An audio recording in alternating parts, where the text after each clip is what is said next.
I need to make a post about ego today.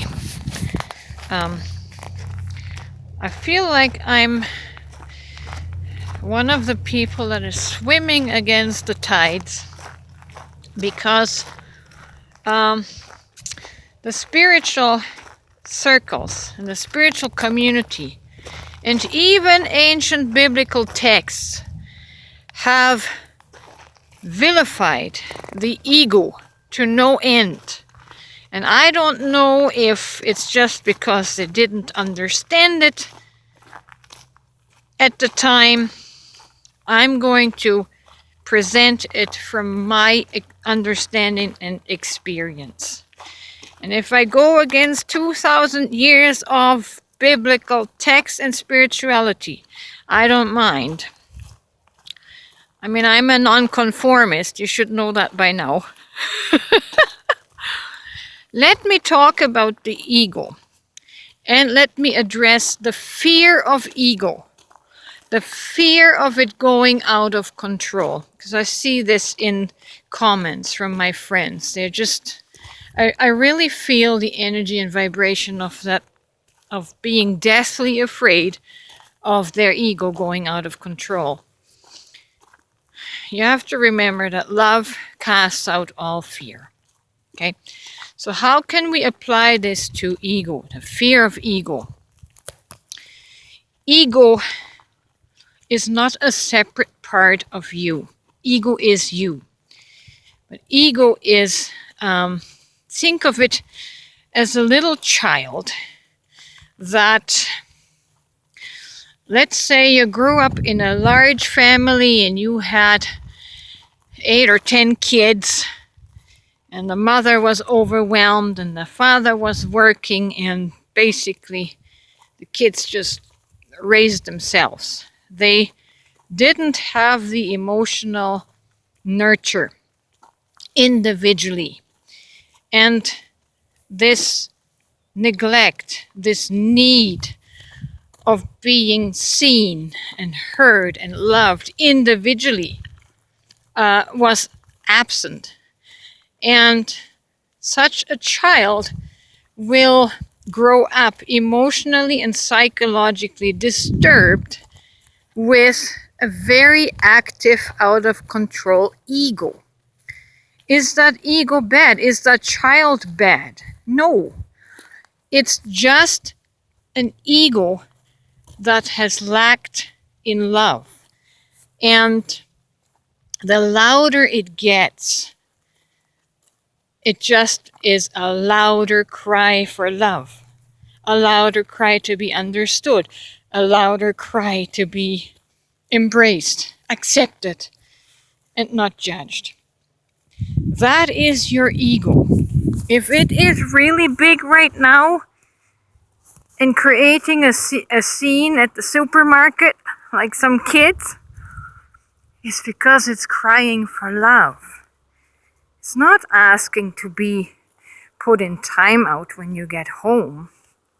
It's not asked to be put in its room when you get home in punishment. It's asking for love. So I'm out here on the front lines, defying all of ancient spirituality. I'm telling you, love your ego, because ego is you. Ego is your wounded you. You just want to be loved. That's why you have a tantrum once in a while. You just want to be seen for the individual soul that you are, right? So don't be so hard on your ego. Love your ego. Embrace your ego. Embrace your wounded self. Right? Don't shame yourself. Why this message is so important is because if you hold yourself separate from ego, and if you try to keep ego in the back room on punishment, it generates the vibration and energy of distrust. You never quite trust yourself. And this will prevent you from expressing and showing up in your fullness, in the fullness of your soul, right? Because you are unconsciously ashamed of an aspect of you, ashamed of the ego aspect. You have to heal that shame. You have to dare trust your ego. You want to heal that wounded part of you, right? So give it all the attention, the focus, and the love that you weren't given all your life, that made you unseen, right? And that gave you the identity as that you have to be seen but not heard, and all these things that don't make you like parts about yourself. I say, come out and play in the innocence of your childhood. Come out and play.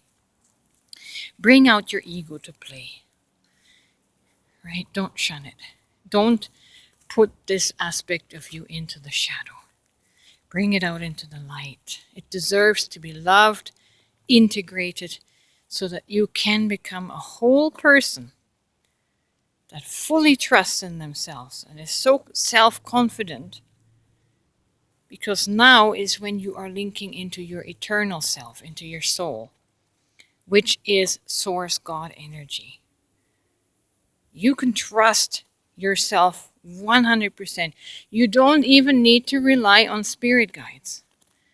We only do that when we're not fully in our self-trust, when we're not fully trusting our own soul, when there's still some shadow that says, well, maybe I don't know things correctly, right? Maybe I can't know things correctly. In your human mind, you can't. If you link to your eternal soul, you have access to all knowledge.